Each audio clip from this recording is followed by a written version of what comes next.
It's not about if your child experiences struggle, but when your child experiences struggle. Struggle with accepting no, struggle with compliance, struggle with instructions, struggle with waiting, struggle with appropriately communicating their wants and needs, and the list continues. Welcome back, parents. You're listening to DIY Behavior. Thanks for checking it out.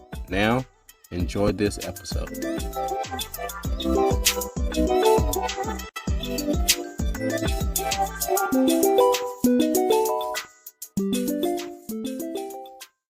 It's not about if, but when. All parents will have this obstacle in their parenting journey, and this episode is showing you as a parent to be prepared and proactive for you to be able to quickly help you on your journey.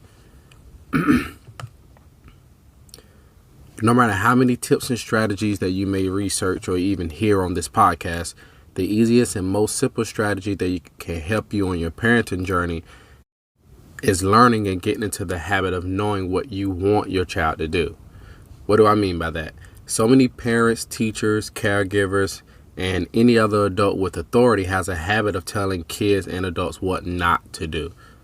They know what they don't want their kid to do. If it's a compliance issue, parents usually say, my child won't listen to me. My child screams at me. My child gets upset when I tell them to clean up. If it's a sharing issue, out of here, my child won't share. I don't want them to hit their sister. I tell my child to stop crying. You guys get the point.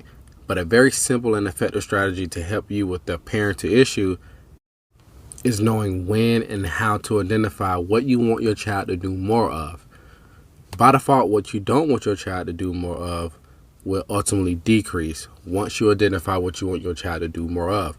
If you don't want your child to scream, what do you want them to do instead? Do you want them to accept when you tell them no? Do you want them to share their toy instead of hitting? Do you want them to ask for what they want without screaming?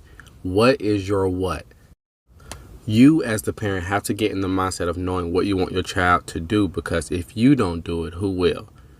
Right? Your child typically won't, because their problem solving skills haven't matured enough yet. Now, if the child is going into some therapy of some sort, then yeah, the therapist will most likely identify this, but that's their job for one. And for two, they will tell you to do the same thing that I'm telling you now, is to get into habit to learning to identify what they want to do more of. You'll be surprised with the result by you as the parent knowing what's your what when it comes to your child's behavior.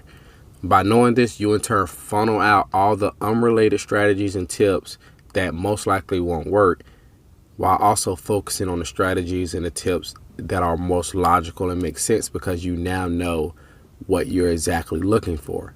Identify the behavior you want to see more of and hone in on that.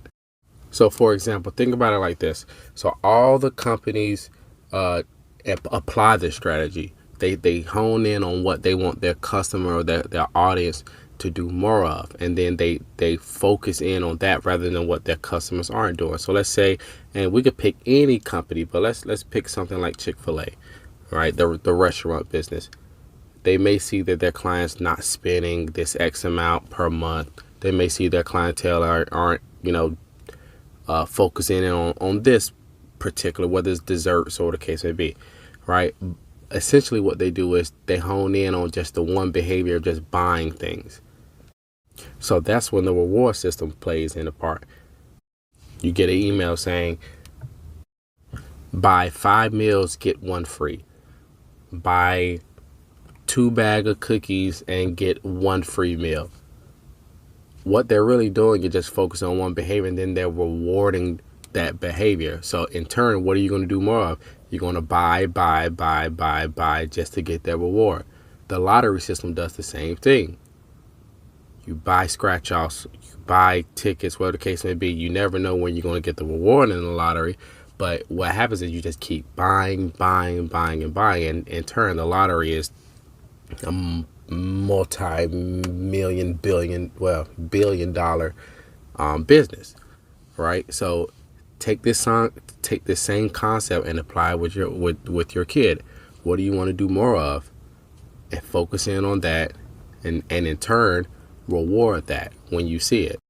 And then in turn, by dwelling on what you don't want your kid to do more of, typically only causes frustration, irritation, And a lot of times that causes that back and forth with the kid and the parent, and nothing gets done but blow ups, right?